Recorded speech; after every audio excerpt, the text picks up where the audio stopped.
Alright, what's up, everybody? Thank you for being here and watching the Green Room series. This is my second one ever, and I'm really excited to have a very special musician, someone I was very inspired by about last time this year, 2020. Watched her performance at the Jammies. Jordyn Davis AKA composed The Way. Thank you so much for having me, Jordyn. It's always so good to have a conversation with somebody, with another Jordyn. I know. It's always so. I had this one friend from Western. His name was Jordan, and he played drums, and he always be like, "It's always better Jordan squared. You know what's better than Jordan? Jordan squared." Exactly. 2 Jordans in the room. I wonder what 3 Jordans would be like. You would like him. He's cool.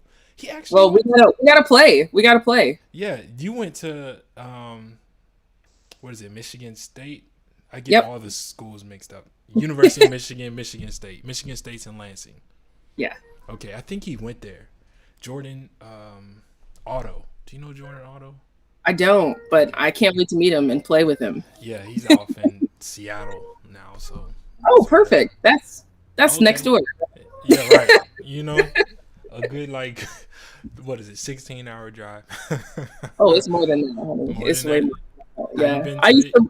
I used to live in Washington, in the southwestern Washington, so near Tacoma. I lived on a military base there. Oh, really? With my family, yeah. When I was junior in high school. What was your favorite part about it? Just being outside, honestly. Okay.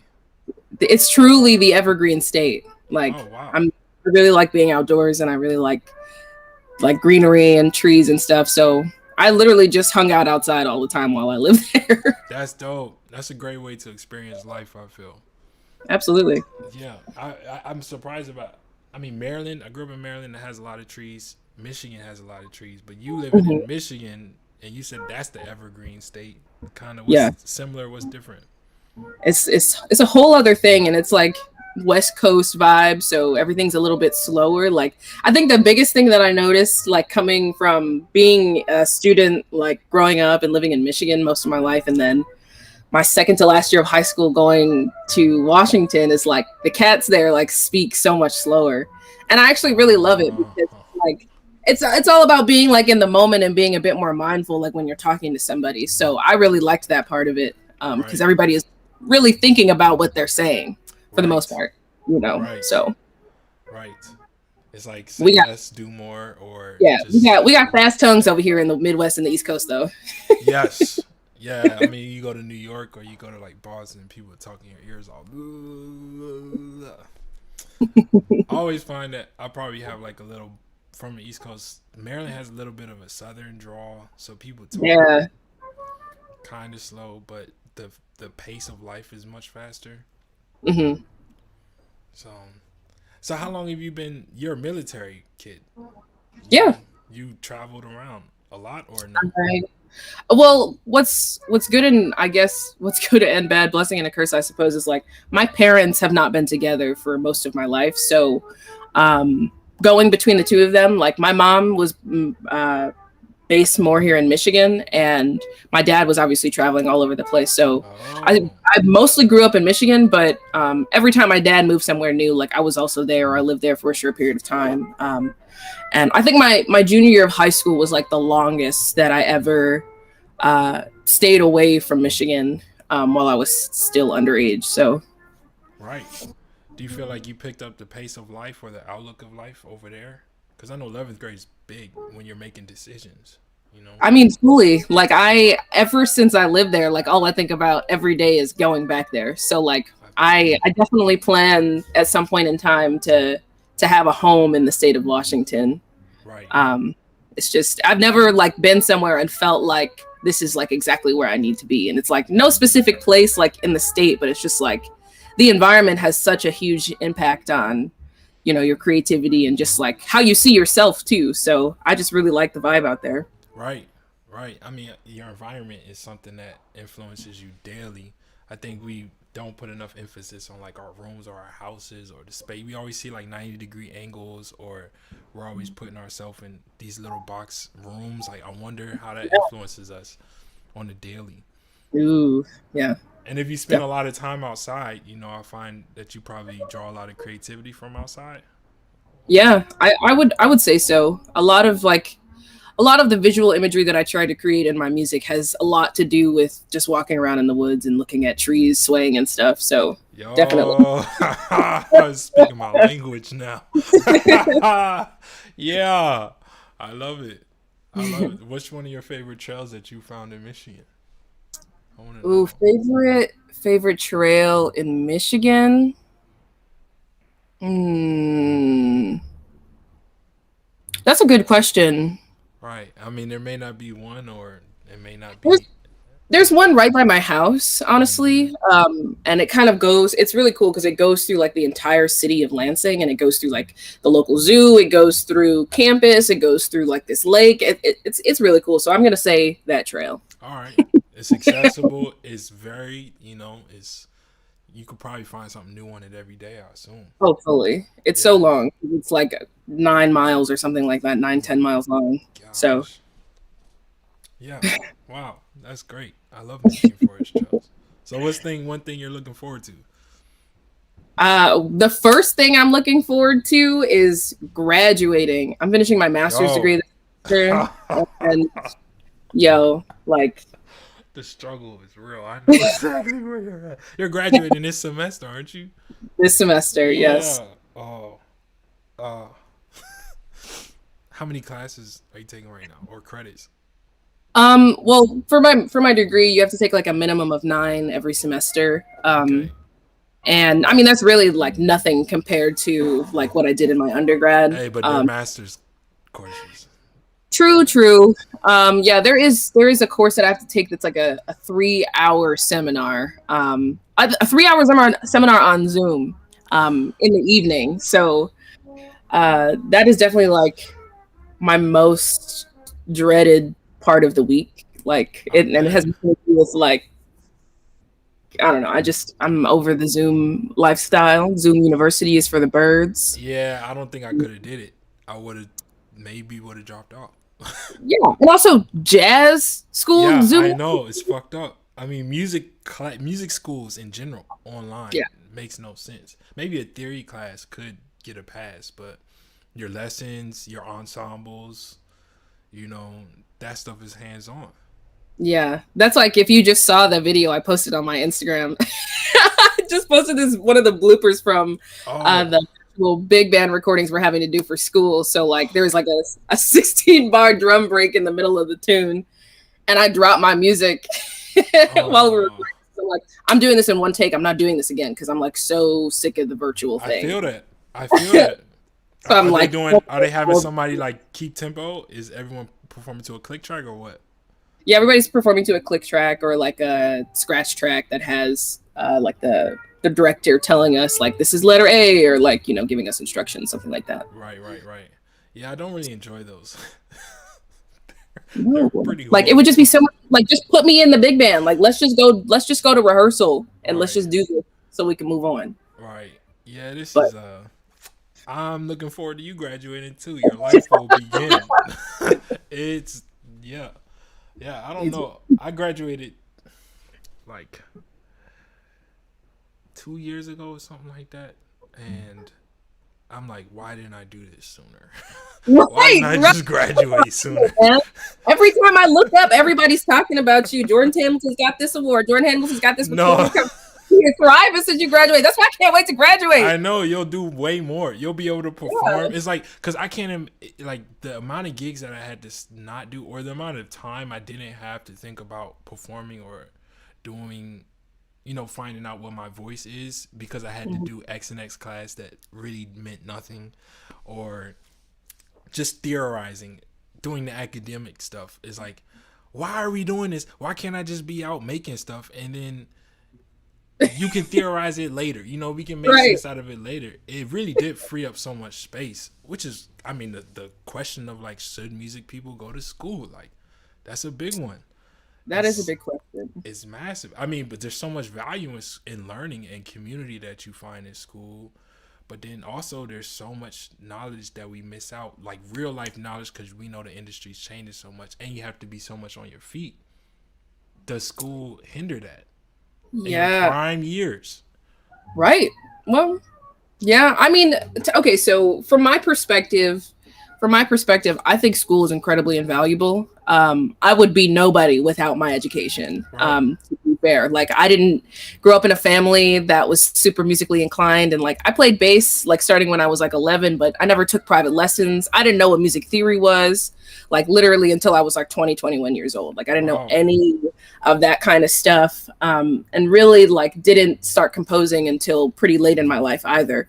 And that was just like able to happen because I was at an institution that had Right. all of these incredible resources, and an even more incredible network of people to just be connected to and to learn from and to give you insight about the entire journey and like what it's going to look like after. Like, I really think it is a person to person thing because you can get a lot out of school. You can like take the time that you need to develop the skills that you need and like really figure out what this thing called music is, or you can fully do it on your own. Like it really Right. just kind of depends on what you're looking for and what you need at that particular point in your journey. Because I needed to be in music school to do the things that I want to do now. Right. Um, and I'm so thankful for the opportunities that I've had in music school. So I won't, I mean, there are so many problems with academia and music, as we all know, but like, Right. there's ways to work around it and there's I agree. ways to fight against the system, for the sake of your education, your individual education. Like I had to do that like in my undergrad because well, I guess let me take another step back. So I started at MSU Mm. in 2013 and I was here on an engineering scholarship studying. Whoa. Wow. Super science math nerd. I really like math and science. Less these days, but when I was in high school, that was my thing next to music. And so I was like, yeah, I'm gonna be the first Black woman engineer to save the planet. That's Right. really what I wanted to do. And like was also taking like a songwriting class in the College of Music just to like have some type of break, some type of outlet in all the monotony in my schedule. And I took this songwriting class like my first semester, and it was me, the only like non music major, or no, I guess not. It was a non music major class, so there was a couple of people from different parts of campus, and then there was also a lot of music majors. Um, and at that point in time, I had only ever written one song in my life, so we had to write 6 songs a part of this course, and every week I brought in a song. Like the professor and all my classmates were just like, "Can you play it again?" And I'm just Oh like, wow. "Play it again?" Like, no, Right. like it's like you guys have no idea what you're talking about. But and I got towards the end of the semester, and I had all of these songs that I had written, and I had also spoken to the professor in the class, and he's like, "You should really look into adding like composition or taking some composition lessons or something like that." And I was like, okay. So I started taking composition lessons the next semester. And then over the next 2 years, transitioned out of studying like STEM. So, because like I also switched to geology at one point, um, and was studying the earth and rocks and that sort of thing, and also taking music theory classes. Oh my And gosh. then I think it was like my junior year of college, I met Professor Whitaker, through the professor I was taking composition lessons with. And And Professor Whitaker is the songwriting. oh, Professor Whitaker is the director of jazz studies at Michigan State. So he's Oh, the got professor it. Got it. now. Got it. Got it. Got it. Got it. Yeah. And he and I met for the first time. And my composition professor was also a bass player. So he was like, "Oh, well, you play bass, I play bass. I gotta introduce you to like the bass player in the College of Music, Wow. or the jazz bass player." And I was like, "Okay, whatever." And then I didn't know anything about jazz at this point either. Like, Wow. Oh my nothing. I gosh. couldn't have even told you who Miles Davis was, like in Wow. 2016, 2017. So, um, I met him and he's like, "Yeah, so who are you? What's your vibe?" Like I was like, "Yeah, I'm a composer. Like I really enjoy writing music. I don't Wow. I'm a bass player, but like I really just want to hone my craft as a composer." And he was like, "Cool. So like, do you have any interest in learning jazz?" And I was like, "No, not really. I don't really know much about jazz. Wow. I'm just trying to learn how to write music and like score films and that sort of thing." And he was like, "Cool. So like I'm gonna set you up and you're gonna take some bass lessons with my graduate assistant. And, you know, because he was also trying to help me figure out a way that I could audition for the College of Music so that I could study composition. Right. And I was like, okay, I don't want to take these lessons, but I guess I'm taking them now. Right. So I took them, and the next semester after that, I auditioned for the College of Music to get a jazz studies degree, because at the time they wouldn't allow folks to have jazz studies or have a jazz based instrument as their primary like individual lessons for a composition degree. So I had to first come in as a jazz studies major. And at this point, I had taken like 4 or 5 semesters worth of composition lessons. I had taken some composition classes. So I was basically halfway done with the composition degree, but not in the program. So fast forward. This is a long story. I'm sorry. No, take your time, because there's some details that I have questions about. So fast forward maybe a year and a half later, after my first year of music school, I sat down with the undergraduate dean, and I put together the schedule for the next year and a half, so that I could graduate. And I was like, okay, so I have to take all these classes for jazz studies, and these are the only classes I need left to get a composition degree. So you're going to say that you're going to write on this little piece of paper that I'm going to get the composition degree and the jazz studies degree, because there's no reason why I shouldn't be able to do both. Like, I've literally taken all the classes and the credits, and I'm a composer and a jazz musician. So like, you're going to have, this is happening. And they're like, oh, did you figure this out on your own? And I was like, yes. I mean, it wasn't very difficult to do, but like, can you sign this piece of paper? And they're like, oh yeah, okay. Well, that's fine. You can do that. So, 2019, I graduate from my undergrad, become the first African-American woman to get a bachelor's degree in music composition from MSU, and the first MSU student to get a jazz studies and composition degree at the same time. So, yeah. There's a few things that are very abnormal about that story that I don't think a lot of people will know how to appreciate. So I'm going to unpack this, because first off, let's just start with the most recent thing. You went up to a public school. It's a public, like Michigan State is a public school. Mm-hmm. Has probably 20,000, 30,000 students. Oh, like 50 minimum. 50,000. Okay. You were at this time a geology and engineering major? Yep. Oh my gosh. So then the dean, were you talking to the dean of all of undergrad or just the music undergrad? Just the music undergrad, yeah. So I didn't pull up the whole institute. So as a person, this is some dog shit. Okay, so hold up. So I assume you were still taking your geology and other classes, right? Well, at this point, I had dropped. At this point, I had completely transitioned into being a music student. So I had already done my 3 years in the STEM, and so like at this time, I was a full-time music student. When I told them like, this is the schedule I'm gonna have until I graduate. And they just didn't have a major for you at this point until you. No, they wouldn't allow it, because like the Michigan State's College of Music is like world class, in which I had no idea. Like when I decided to become an MSU student, like I had no like interest in. Well, not that I didn't have an interest, but I wasn't planning on like actually studying music here. Like I had an engineering scholarship, so I came here to do that, and then I was gonna go to grad school for music. But like stumbled upon the College of Music, and it just kind of worked out that they had all of these like amazing resources. And the way that the College of Music here works is like everybody is kind of really isolated from each other, because all of our professors are at the top of their game, and they're only around for so long. So you know, everybody is just like really hyper focused on what they're doing. And so they don't make a lot of time in the curriculum for each of those majors for you to do interdisciplinary stuff. And I was like, what? Like, I don't understand that. So this is what we're going to do. And I'm going to get these two. Okay.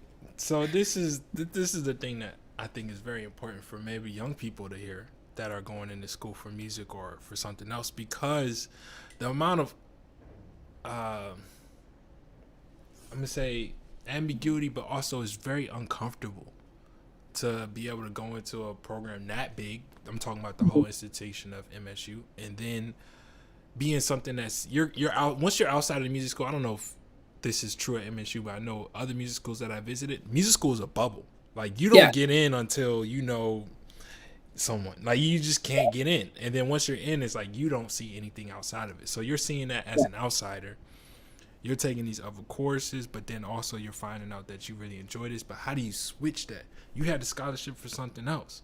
Like, to have the freedom and the outlook, like, because a lot of schools be like, no, we want to push you to finish what you started. Also, advisors are not there to kind of give you a mix and match type of experience, especially at big schools like that. For you to be super clear and be like, this is what we can do. Also, you busted into the head person's office and was like, yo, what you're saying isn't making any sense. After, I told you which I wanted. You told me no, but what you said doesn't make any sense. So this is what we're going to do. You having that laser focus and then them caving and still being like, okay, yeah, we can accommodate that. A lot of students don't know that they can do that. Fully. I don't think that's something that, a lot of youth, especially coming straight out of high school, we've been told to go through these curriculums and get to where we're going, have the insight that, like, yo, you can devise your own curriculum. You just have to be very vigilant about it. And it's, that's dope. That's probably why you had a great experience then. Well, I also don't like being told no. Like, if there's a reason for there to be a yes, like, why are you telling me no? Right. So wow. I just like, it just didn't make any sense to me. I was like, how are y'all going to tell me that I can't do this when I'm actually doing it? And they were like, oh, you right. So, but I also will say, like, the undergrad academic advisor at MSU, she helped me a lot because I met with her over the entire transitional period of me trying to figure out the scholarship issue too, because my scholarship didn't transfer over to the College of Music. Right. So I actually, like, my parents, they weren't able to help me pay for school, and my dad had some GI Bill money, and that mostly covered my first 3 years of undergrad when I was studying the engineering stuff, like, on top of my scholarship. So whatever my scholarship didn't cover, the GI Bill took care of, and I was set. But after that, once I switched, like, I was working 3 jobs, like, paying for music school out of pocket, like, on the ground, hustling, like, paying for music school out of pocket. So I think, like, the College of Music didn't give me a music scholarship until my last year, when I was like, hey, I am, like, struggling. I'm working 3 jobs right now. This is my last year. Can you guys please give me a scholarship so that I can spend my last year practicing and doing the music things and running my recitals so that I can graduate? And they were able to accommodate me and help me pay for at least half of it. And then I won a bunch of scholarships and awards and stuff to pay for the other half. So it got taken care of. But for a while, like, I was literally just working nonstop and paying for music school out of pocket. Wow. Yeah, music school is expensive. It's more expensive than going to get your degree in medical sciences or whatever, to be a doctor. Yeah. It's more expensive to become a certified musician. Yeah, especially when it comes down to buying an instrument. Yeah. And basses are not cheap. Basses are not cheap. Those string instruments, it's at least a minimum of $5,000 if you want one that you're going to have a profession with. Minimum. And who knows if you had a working car at that moment. Like, if you can't transport that bass, what you gonna do with it? Right.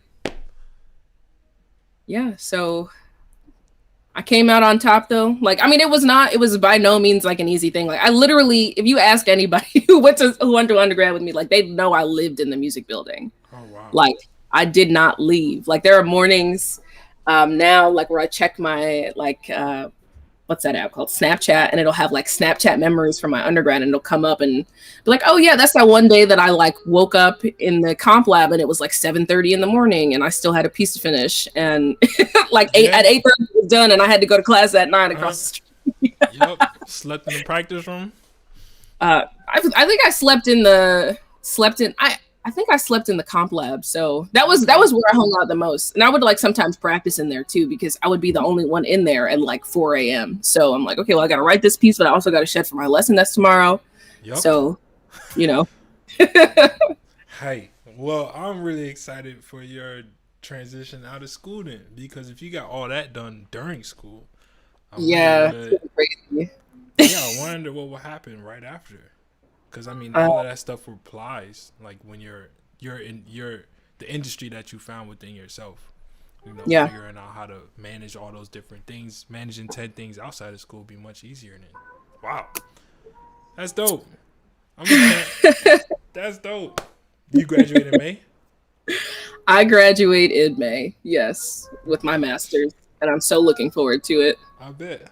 I bet. I really love your compositions, by the way. Oh, thank you so much. Yeah, love your compositions. I don't know if that's a field that, outside of classical music is, or the classical music field recognizes. Like your style of writing, I really enjoy. It's very refreshing. There's a lot of classical compositions that are like either trying to follow this mode, or when they are outside of the mode, it's not something it speaks. It doesn't say anything. They're just Yeah, trying to be weird, which I love me yeah. some weird classical music. And I'm not saying you are making classical music, but I know they teach No, I know what you're composition. saying. The composition industry, like major, Yeah, usually like classical music. I loved your compositions. What do you? thank Yeah, you so much. yeah. I'm like, listen, because I listen to so much of it or play so much of it, and I've loved like modern classical music. Like it's one of my favorite things. But there's a lot of like weird stuff out there. People Oh, would, fully. yeah. And I thought yours were very refreshing, melodic, but not trying to be um, fitting in within the old mold. So Yeah. Well, thank you. I yeah, appreciate that. I didn't realize people like actually it's and that's like the artist dichotomy is like, oh, I'm making all this art and I'm really proud of it, but are people actually listening to it? So I'm glad that you listen yeah, to it, like yeah, it. yeah. I mean, everything that you put on YouTube is the main stuff that I found. Oh, well, Um, thank you so much. yeah, it's great. And then also putting that stuff out is not an easy task. I mean, you wrote it, right? But then you have to get the musicians out to actually play it. You have to record the audio, record the video. Then you have to actually post it. And I mean, how is that? How do you manage that? um well, I will say, like, taking, and this is like where the parts of academia kind of do overlap with like your training and professional training, is like I probably took like 4 or 5 orchestration classes, like either at MSU or like anywhere, like over the course of the last like 5 or 6 years. And anytime we get into a situation where someone is reading your work or you want somebody to perform your work, like there is like a certain set of expectations of like how it should be done. And so like I've just done that process so many times, like for school stuff, that I have adapted it to how I operate professionally. And it's Right. really not something that is the most challenging part for me, which is like, it's not, it's, I guess it's like pretty uncommon because a lot of composers really struggle with getting their works performed, and communicating with musicians around them to perform their work. So like for me, um, I'm a musician and I'm also a person, and you're a musician and you're also a person. So I know I can talk to another person and ask a person, hey, do you potentially want to do this with me? And if that person happens to be a great musician and a great person, then they just end up recording something for me and it gets put out. Like, or you're doing it like also in the middle of a pandemic, like the last piece that I put out this past November. Right. That was like, that was really crazy and really challenging because all of the people who performed on that, it was also my very first time working with them. Um, Wow. and we had all just met over the quarantine, the 2000, with the COVID-19 quarantine. Like I had just met them online, and through my network of people, and was just like this. I wrote this piece. I got this grant. Like this is a really powerful message. I know that you're connected to the community this way. Would you please perform it for me? Wow. And you know Wow. that's how we got it out. That's cool. A lot of people don't feel comfortable doing that because it feels like you're obligating the music, like you are now obligated to do something back for that musician or something, or they don't feel like they have the money to do it. But it sounds like you're Oh doing it more so in the spirit of the art. And yeah, usually you find absolutely. that musicians jump or Yeah, I mean, if you approach them, well, I think what works best for me, because this is how I like that. This is how I like to be handled too, because like I have bills that need to be paid. This is my profession. Like this is also my passion, but it is my profession. So there are things that I have to pay for and things that need to be taken care of in my life, just like yours, Mr. Commissioner or Mrs. Commissioner or whomever, So like if I'm going to approach a musician who I also know has bills to pay, kids to feed, a car that needs to be fueled, I'm going to say, hey, the money part, don't worry about it. I got you. Would you be interested in doing this? This is what the message is. Da da da da da. But like, I always take care of anybody who does anything for me. Like, if I can't monetize like the time that we spend together, or like if I can't compensate you with money, like I find a way to either like contribute to a project you're working on or connect you with somebody that can help, finish a project that you're working on. Like it's always like you're taking and make care of me, so I'm going to do what I have to do to take care of you because I need you to be a part of my and I just think that a lot of people like forget the human part of like being a musician and being a composer and working with other artists. It's like we are all like doing the same things, like trying to get up in the morning, trying to create, trying to figure these things out, trying to find ways to make money, and trying to find ways to perform and get our art heard. So if you just lean into all of those things, if you know that you're thinking about them and you find other musicians who you are really inspired by or are creating really high level work, or want to try something new, talk to those people about that and then say, hey, let's do something together. Like you don't even know how many ideas I have for us and I haven't even told you about yet. Oh, right. Hey, let's do it. I'm here for it. Let's go. I'm ready. What you want? You want some cello on some stuff? You want to make a track together? What you want to do? It's a list, my friend. All right, it's I'm here for it. Go ahead. Do a bullet list. But yeah, I find that usually you can find a way to take care of the people that you work around, and a lot of people aren't expecting a lot of things. They just want to know that you actually are looking out for them and you're not taking their time for granted. Exactly. Because one thing I hate is when people waste my time. Right. Period, point blank. That's my biggest pet peeve. It's like, you got me here when I could be doing something else. Right. You don't care about my time, then I don't care about your time. Right. And that's boundaries. That's not disrespect. That's boundaries. Right. Because I'm going to be mad at myself later. I'm like, why'd you say yes? Don't you remember the last time? Yeah, I feel that. Yeah.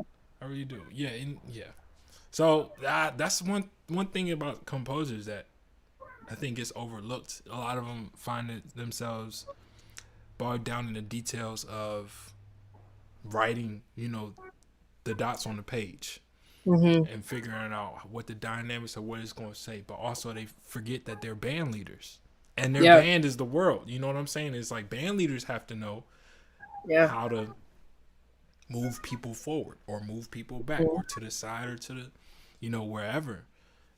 And that's just a great thing I think music schools could probably add. Like, how do you do that? Because, I mean, also, academic musicians, a little bit different from professional musicians. It's like... Right. When you're inside the school, it's probably easier to grab some kids because they need more experiences. But in the professional world, how can we figure out how to teach our students the humanity of it? So it's cool that you brought that up. Yeah, because it's like we said, it's an environmental cultural thing. Because even in the two programs that I was in and the same music school bubble, the community cultures were very different about engaging with other musicians, about creating art or getting them to play a piece of music. Like, it was very different in my jazz community at MSU than it was in my composition community. So like, it really comes down to just like even the small culture communities. It's just like the people you surround yourself with, and like, what are they really trying to get out of making art and being surrounded by all of these artists? Right. And like, my jazz community is like, we're always about trying to help each other out, trying to help each other grow, trying to make good music, trying to make it feel good. And so like, it just is a bit more organic in that sense to ask somebody to play this tune of yours, or like to help you figure this out, or to just be a part of making something with you. So it's great. Sounds like you're always trying to be aware of, where people are at that are around you. And then you also mentioned like boundaries, and you like to take walks. What are some things that help you keep in tune with yourself? Taking care of yourself and making sure that you're 100%, so that you can be able to see other people where they're at and not try and impose whatever you got going on them. Yeah, absolutely. How do you take care of that? It's a lot to manage, because you sound like a great multitasker. So I'm trying to get some advice. What's the secret juice? I'm going to attribute that to three things. All right. I'm going to attribute that to three things because all three of the things that I'm going to say are in my focal point of right here too. So like, the first thing I'm going to attribute to is like, this over 2020, like I realized that, you know, even though I've done all of this crazy stuff, you know, and have just continued to just chase after the things that I want, I never previous to 2020 made time to take care of myself. On a daily basis anyway. Like it would always happen like when I got really burned out or I got sick and then I had to take time off, but like I was never taking care of myself or making time for myself on a daily basis. And so like spending time in quarantine like really helped me realize like I need to take care of myself because I can't go out into the world and do all these amazing things if there's no person that is able to, you know, there's not a well taken care of person to go out and execute those things.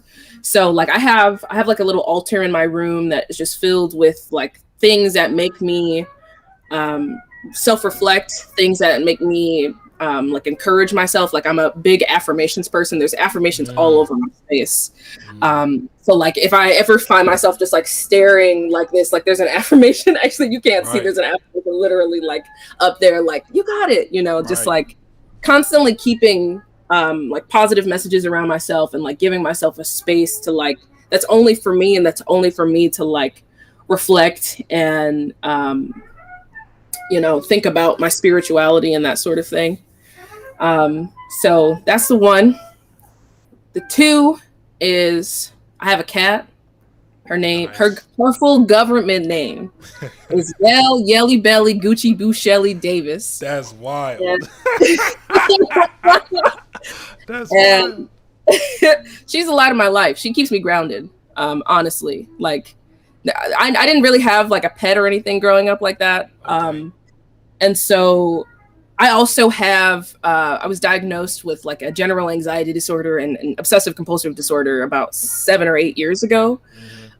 And so I got a cat when I finally moved out of the dorms, and my life has been so different like since I got her. She's like my emotional support animal, if you want to get technical about it. But like really, she's my best friend. Like she's gonna go on the tour bus when we start touring again. Like she's a really friendly cat, and like everybody who comes around her, she like is really nice to, or like has good energy, and she keeps me grounded. Like that's my dog, but she's my cat. That's cool. So my cat. And then the third thing I'm going to attribute to is just like the people that I surround myself with. So my community, my family, my friends, you know, my partner, like all of the, without those three things, like there would be no Compose the Way, there would be no Jordyn Davis compositions, there would be no Jordan Bass, there would be nothing, because especially without my community and without the people that I surround myself with, because those people have to put up with me. And like I know, like I'm not like a crazy like bridezilla type person or anything like that. Like obviously, like I'm pretty grounded too, but they definitely help me stay grounded, and really encourage me to just do whatever it is that I want to do. Like they just gas me up, so then I just keep doing more crazy stuff, and then we get into situations where I get to tell crazy stories about the stuff I'm doing in our interview. Right. So, yo, that personal squad is really real. Having people come up there and cheerlead you, your cheerleaders are not probably. They are. It's surprising how much of an impact they make. I think as people, we pride ourselves on being able to find our own compass. I mean, that's a great thing. Like you're talking about affirmations, spirituality, staying grounded, and thinking about what you need. That's great. Mm-hmm. But it's like to have that alone doesn't substitute for having your cheerleaders as well. Just being like, hey, that was dope. I love that. It's so powerful. It really is. Like my two roommates and my partner and my best friend Sophia, they're all downstairs right now waiting for me so that we can go ahead and do some other stuff. But like they're always around, and they're always just like pushing me and motivating me to get through the stuff, and like really helping me, because also at a point in time, like I didn't used to ask people for help. Like I would just try to do stuff on my own, and I just always felt so guilty about asking for help. Okay. Um, How did you move and through that? What's going on? I need to sauce again. well, like once I realized that, like, once I started to accept that, like, the people who are around me want to be around me and they want to Mm, see me do well. mm, So like they're not going anywhere just because you ask them to pick you up a smoothie. Like mm, if you're not, like they're not gonna go anywhere. You're not burdening them because you're asking them to like grab your base from the car because you're too tired. mm, Like it is okay to lean on people because people that's literally what people are there for. mm-hmm. And we can't do everything by ourselves. And it's fully okay to ask for help. And I know that's like such a cliche thing to say, but like but it also takes time to like like program yourself from not thinking that, and like really take the time to be introspective and like figure out your relationship with the world and other people and that sort of thing. Because for me, it was just like it was a mess, and I just felt like I at all times strive to help other people, but not myself. And I would also not let other people help me. But Mm. that seems now I say that, like that sounds so silly. I Like, do that. I do the same you thing. know. So we gotta ask for help, and it's fully okay to ask for help. Right. I agree. I mean, it's easier said than done usually, but it's a great thing to ask for help, and then when they do it, like they actually fulfill like the thing that you've asked of them, and it took nothing from them, but it meant everything to you. And it may have Yeah, been a small thing, but it gives you energy to do that big task that you needed to do. Um, absolutely. so yeah, I feel that. I feel that. Do you feel like other people in your songwriting process influence help you push forward, or what's going on with that? Um, well, when it comes to my writing, I usually don't. I usually don't involve people until I get stuck, Right. or until I get to the part where I'm like, I've worked out everything and this is ready to be heard and I'm ready to have it critiqued. But like, I usually like writing is a very solitary thing for most people. And for me, it is Right. equally that I love writing with other people as well. But Right. it is a little bit harder just because I'm just so used to writing on my own. Right. Um, but that's the part, like for me in my process, like once I have the foundation of an idea down, and I just kind of like I'm hearing this, but I can't really decide, like should it go here or should, like that's when it's good to have other people come in and say, oh, you could do this, and it's like, okay, I don't need you anymore, I've got it, da, da, da, da. Right. You know, Right. Right. or we work on it together and we finish it together. But typically a lot of the stuff that I've put out so far has been um pretty much on my own, and that's like what I'm looking forward to doing more of this year, is just writing with other people, Right. especially as we're able to come out of the house a little bit more post this pan dulce. So it's gonna be all Right. right. 2021 is what I say. We'll see. Or 2022, 2025 is what I say. We'll get out of this. Woo! We don't Yeah, know. I find that writing is usually a personal thing. Although, like, it kind of relates to kind of the three things that keep you grounded, where you have your writing, where you actually get the initial idea, you get the feeling, you get the emotive part of it, and you have to put that in music, right? So whatever the contents are that are necessary to package that emotive thing into sound, then you have your experiences that you write about. Maybe yeah, probably your cat, or you know, maybe your walks or something. Those are things that kind of fuel those experiences, the need to write and express. And yeah, then you have the people that kind of help bring that out into reality. It's like, hey, I was feeling about this part, maybe, or how do I get this to come out in the mix, or how do I get this to be played at such and such event, you know? yeah, So yeah. kind of those three things can be translated to a lot of things in life. Oh, fully. Absolutely. And everybody has to take the time to figure out like what are the three things that, keep them grounded, because for me those are my three things, but not everybody is the same. And some other, like I'm an introvert, but like I have found that in this quarantine, like, and maybe it's just because we're not around a lot of other people, but like I need the energy of the people around me to keep me going right now. Right. Um, and I don't know what I would do without it. And so for some people, they need the exact opposite of that. They don't need anybody around them.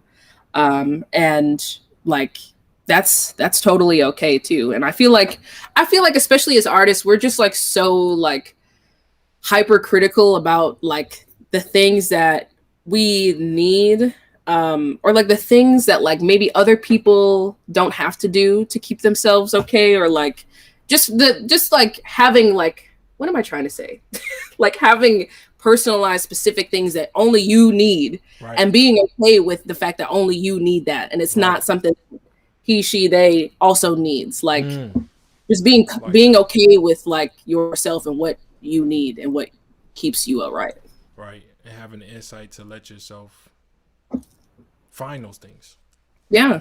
And being okay with them, because it's super hard to like accept that stuff too. Like that Right. doesn't happen overnight. I don't want to make it seem like, oh yeah, like I went to bed one morning and said I need to take care of myself, and then I started taking care of myself and I'm doing great. Yeah, Like no, yeah, no. it's usually a gradual process that results in failures and successes. It looks different each day. Well, 2020 was all of that, and 2021 and 2022 and so on and so forth will continue to be that too, because Right, it's a journey, and you know, as right. I'm composing your way, you have to compose your way too. Yeah, compose the way. And I find that's where you're compose the way from how I see it is, I mean, there's Jordyn Davis, of course, but compose the way is your um, organization, or it's the entity that you're trying to present to the rest of the world. Like this is the statement, this is the way that I want to present my music, of Yeah. composing the way. And I saw in your description of it, it's like this is how it has a multiple meanings, I assume, right? It's like compose your own way, right? And Yeah. then it's like um, make your own reality. Yeah. Huh. It's all about the individual and the individual's journey. So whatever that looks like, it's yours, and it's yours to make the best out of, or make the worst out of, or to create or to not create in. You know, it's your journey, and nobody can take the fact that it's yours away from you. So, And compose the way is a group that is it a group? Is it you? What's going on?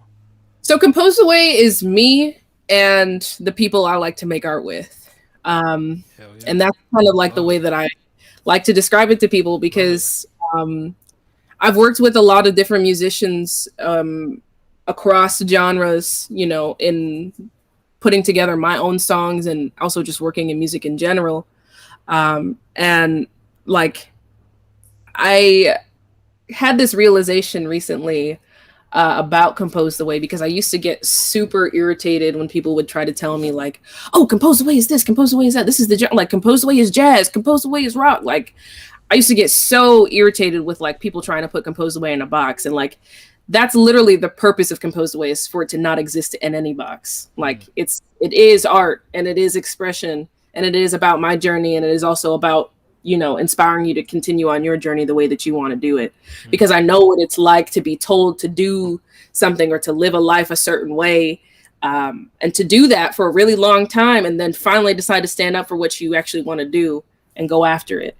And that's just like the message that I want to continue to spread and share with people, because I just literally all I did was decide right. to take control and not let what everybody else told me that I should be doing to do. Because if I did, like I would be an engineer right now, and like Right. that's not a bad thing, but it would be a completely different reality. Like it would be a completely different journey.